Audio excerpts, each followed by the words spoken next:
Today, let's get ready to explore the darkest corners of the human imagination. Encounters that will leave you questioning reality itself. I'll see you in the shadows. My father's village had a woman named Mary, who was very selfish to say the least. She will not share anything with anyone, or let alone borrow from her. There were times when she would lend things out to her favorite people, only to return later that night and cause a scene in order to get her stuff back. And if someone borrowed her items for more than one day, she would yell at them, "Don't you know I need these items too?" Screaming at their face and pointing at their forehead as if they had stolen from her. Her selfishness was known throughout the village, and she became known as the Old Witch. She lived with her son named Mark and her daughter-in-law Judy in a small two-story home at the edge of our village. If Mark or Judy touched her stuff, they would be scolded and would be screamed at, and she would go around town accusing them of stealing. All her children became afraid of touching anything that belonged to her, even the dishes and the pots. Mary did not get along with anyone and eventually moved to live on her own. Her family built her a small bedroom home on the other side of the field, and there Mary would have a full view of all her properties and her kids' houses. And then she started hoarding items such as chairs, gardening tools, junk, and furniture. It filled her home and her yard, and she refused to have anyone maintain the grounds of her home. Eventually, the weeds and the grass took over, and her home took on this creepy energy felt by all those who walked by. She spent her day gardening and fixing the fence around the perimeter of her home so no one would step on her property. And even though she acted this way, she still expected her kids to bring her food and all her necessities daily. Oh, Mary was a mean old lady. When the neighborhood kids would go on her property, she would yell out the window, "What are you doing here, kids? Are your parents dead? Why aren't they watching you? Get out of here." The neighborhood kids were afraid to go near her property. Even if her own grandkids were over, they walked on eggshells. "I'll cut your fingers off if you touch my stuff," she would say to them. If her food was not cooked properly, she would mumble and grumble underneath her breath. Then she would go and dramatically get down on her knees, looking at the sky, shouting.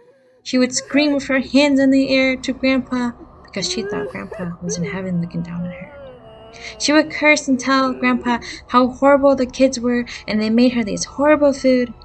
When Mary didn't get her ways, she would wear the clothing meant for the people who were dead, and she would lay in the hallway or the doorway of her kids' house and tell them, "This is a reminder of what I look like when I die because of you." My uncle would kindly ask her to get out, and he would try to remedy whatever was making her upset.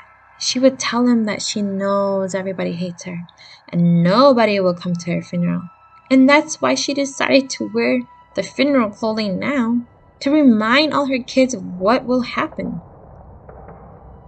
When her children argued with her and tried to take off those clothings that she wore, she would fight them and scratch them and bite them.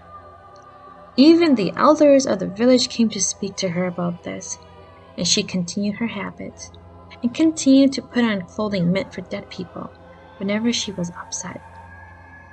As time went on, Mary got weaker and older, and as she laid on her deathbed, she kept speaking to her husband. Even though the husband died many years before, she was telling him to wait. "Wait, let me gather some more items before you go. Hang on, I'm coming with you." And that night, the dogs were barking and growling at random things, at least things that humans couldn't see. And the atmosphere was scary and chilly. "Hang on. Oh, just wait. Wait until those stupid kids leave. Then come here, come and sit with me," Mary would say to whomever she was seeing. And no one saw anyone there. And so she would gesture for this thing to come and sit next to her. When the family members asked Mary who she was talking to, she kept telling them that she was talking to her husband. My husband is waiting for me out there. Now move! Get out of the way! If you don't move, he can't come in. Wait. He's standing right behind you. Oh, hello. She was pointing to the doorway, but no one was there. It was just darkness. Her own kids tried to reassure her, but there was no one. There was no one there, and she continued to talk to people that she could see standing in the doorway. Everybody was starting to get creeped out, and a lot of the relatives that came, they left. About 4 days later, Mary died. Her 3 daughters and son-in-laws came to visit her and say their last goodbye, after which the 3 of them split up all of Mary's personal items and took it back home with them. The family took Mary's body up to a remote area in the mountain and buried her there. Her kids returned back to the village and continued their daily lives. About 4 months after Mary passed away, things started to get creepy and weird. It was as if Mary herself had come back. The oldest daughter, her name was June. June thought that it would be a sign of respect, a way to remember her mother, and also because she missed her mother. And so she decided to put her mother's clothing in the bamboo basket and set it on the foot of her bed. One night, while her husband was attending another funeral at a neighbor's house, June saw the basket start to shake. She sat there watching the basket move for about 15 seconds, and then it stopped. And a little while later, it would do the same thing again. She went over to the basket, lifted up the lid, and there was nothing underneath it. And so June went back and sat by the fireplace. A little while later, she heard the noise again and looked towards the basket. And that's when she saw the lid slowly opening and closing, opening and closing. She started to get goosebumps and chills. The thought of her mother coming back to haunt her, it did cross her mind. And she tried not to be scared as she watched the basket slowly move from time to time.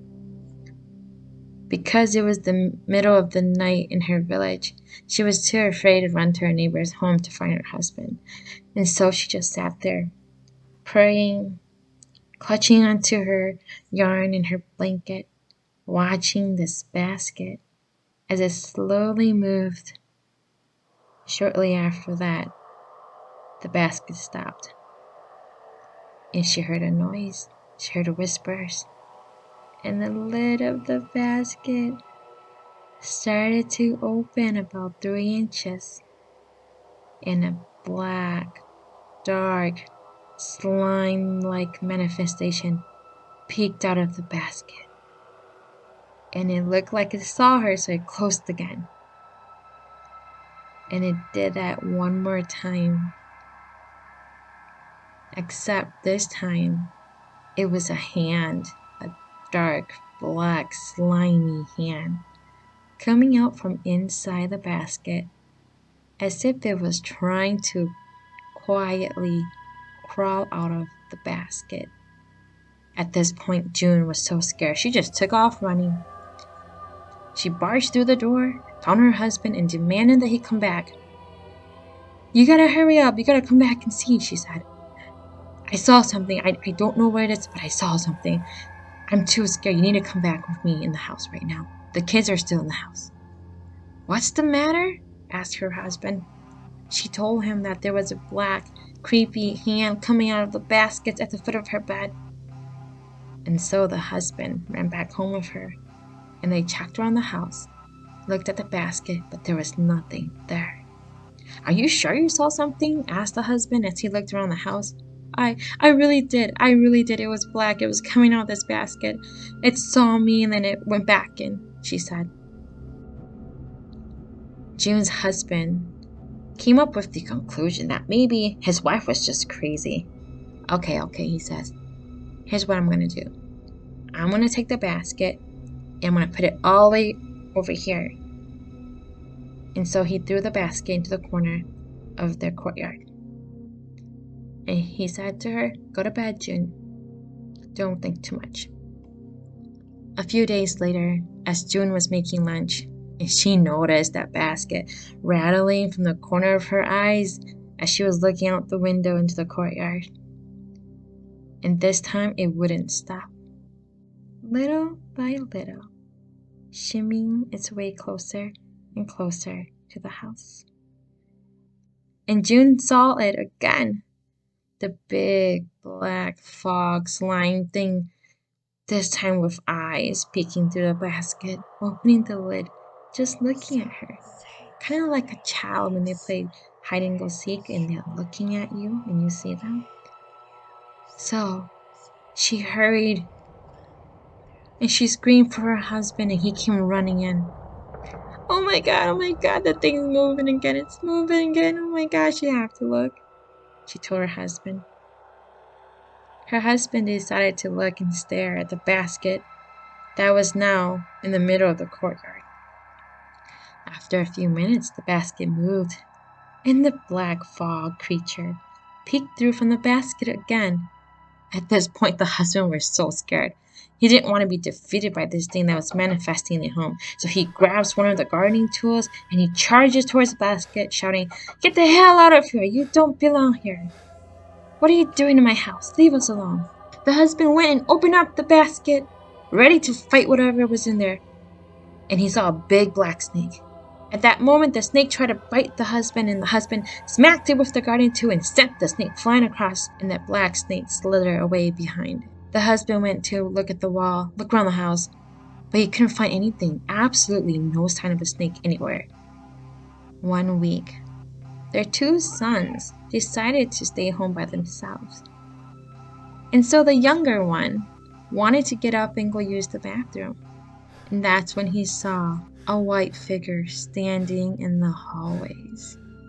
He watched the apparition flow back and forth, slowly down the hallway, going through a wall and disappearing. He woke up his brother, and they turned on their oil lamp and they looked around, but they didn't see anything in the hallway.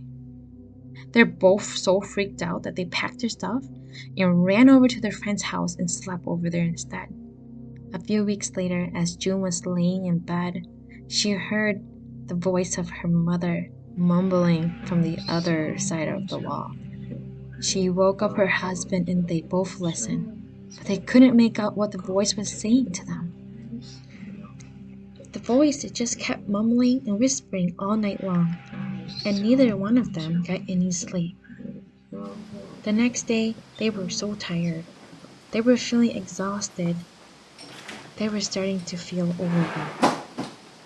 Afraid, the husband and June decided to return to a shaman to seek answers as to why they were expecting this.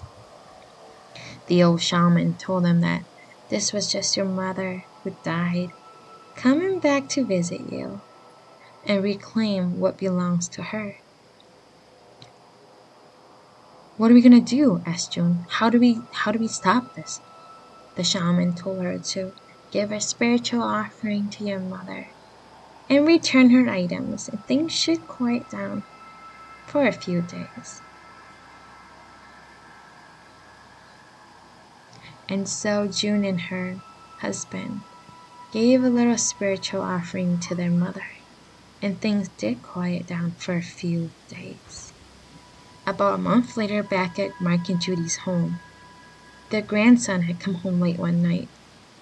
He saw a dark figure sitting by the fireplace, rocking back and forth, sitting pretzel leg style, hunched over with a black dress, looking into the fireplace with her back to him.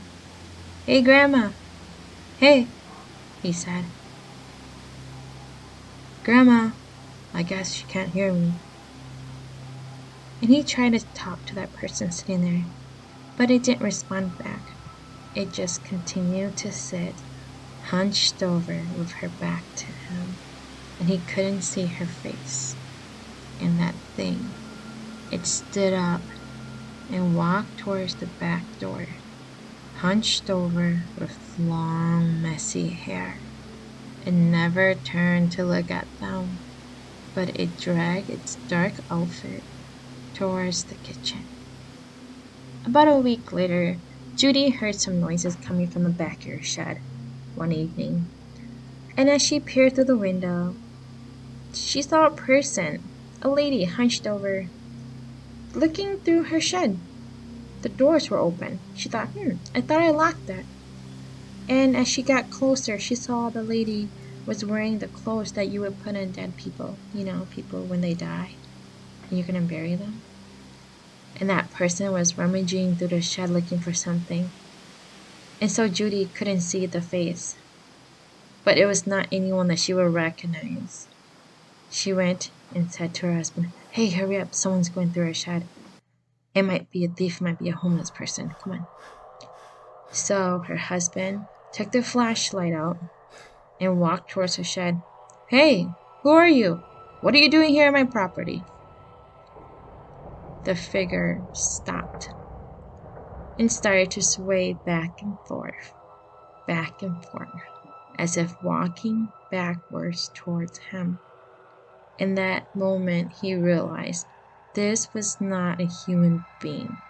It scared him to the core, and he ran back inside and locked the door. The next morning, Mark and Judy were so scared they decided to go talk to the village shaman. And the shaman told them that it was just their mother coming back to look for their items. And so Mark took all the items in his house and all the items in the shed that belonged to his mother and dumped all of that stuff at the grave. Told his mom, "Mom, I brought all your stuff for you today, so please leave us alone." And at that moment, all the courage that he had built up left his body, and he sat there trembling in fright. He was scared as he slowly walked away from his mother's grave. As he was walking away, he was pretty sure that he heard the sound of the soil moving, of the things being moved around, as if someone was looking to make sure that everything was there. And he took off running. He just left the gravesite, didn't even look back once.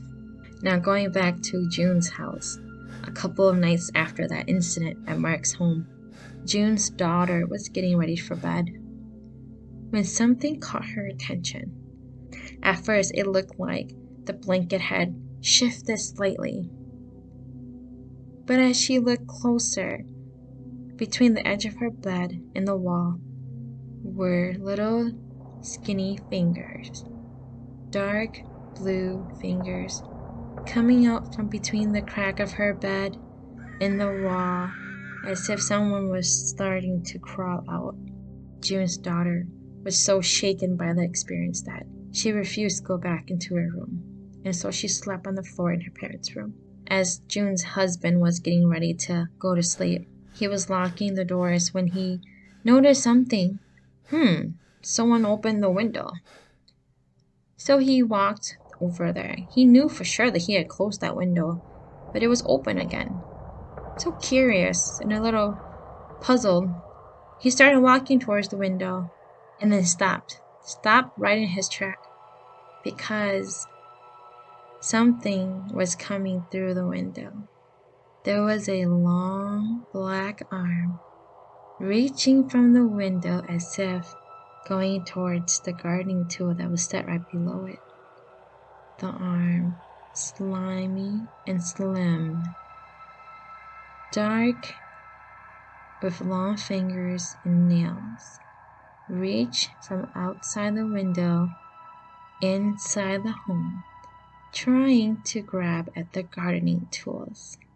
And it looked as if the arm just wasn't strong enough to pull the tool through the window because it kept losing its grasp. Thinking that it was just a thief, he ran outside, went around the house to the window where the person was at, but he didn't see anyone. It was completely empty. So he looked at the window where the arm was coming through, and he saw something black smeared against the side of the wall window. At first, he wasn't sure what it was, and then he touched it. I noticed it was very slimy. It smelled like rotten flesh and old blood. Ugh! He quickly wiped his hand on his clothing, ran inside, washed his hand, took off his clothes, threw it into the garbage.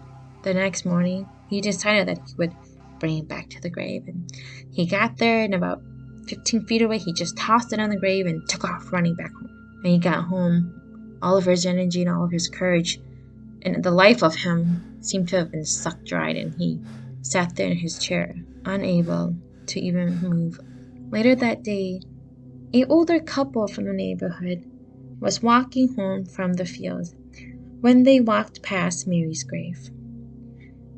They saw the gardening tool and seen that it was still in pretty good shape. So they thought they could just borrow it. We'll just use it for a couple days and return it. No one would notice, grumbled the husband. And surely, after taking the item, the couple began to experience paranormal activities. One night, when the husband was reaching into the drawers to look for his money, he felt as if someone was grabbing into his arm, and he could feel the pressure from the finger as it squeezed his arm, and his arm became more numb and heavier in number and weak, and no matter what he did, he couldn't move his arm out of the drawer. He tried and tried, and he tried to scream, but it was as if someone was holding onto his voice box, and he couldn't make a single sound. And finally, whatever that thing was, it let go of his arm.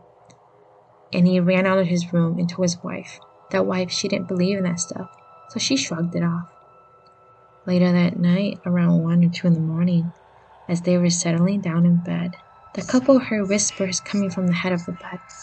They couldn't make out what the whisper was saying to them, but it gave them chills and was creepy enough that they couldn't sleep because they were sure something was going to pop out of the wall. The wife called out, "Who's there? Hello? Who's there?" But there was no reply. This continued for several nights, and every time it would get more and more scary, more and more creepy. Whatever was haunting them started to scrape against the wall, caused the animals around their homes to become restless, and the dogs were even scared. One night, the man had a dream that Mary came to visit him. He saw Mary sitting at the dining room table. He went and said, "Mary," and she turned around. Her face was rotten with flesh peeling off, and blood came oozing out of her eyes. She scolded him as he fell backwards. She got on top and was staring him at the face, telling him, "Give me back my stuff," and she demanded it. He could smell her foul, rotten stench. He woke up, and his room smelled like rotten flesh. He was so afraid he woke up his wife, explained his dream to her, and at that moment they heard loud banging on the window. He got down on his knees and he prayed, "Please, please, I will return it to you. I'm sorry, please." Early that morning, he took the gardening tool back to Mary's grave. As he was leaving, he heard a voice insult him from beyond the gravestone, and he took off running. The hauntings from Mary continued, causing everyone in the village to leave. Now that village stands in the middle of nowhere, overgrown by shrubs and trees and grass. Some even say that the spirit of Mary still roams the area, going after anyone who steps on her property. But no one will ever know the truth, because no one has dared to go back since. If you enjoy these bone-chilling stories, don't forget to give us a thumbs up and share this story with someone else. Don't miss out on our upcoming terrifying stories, so subscribe to our channel now.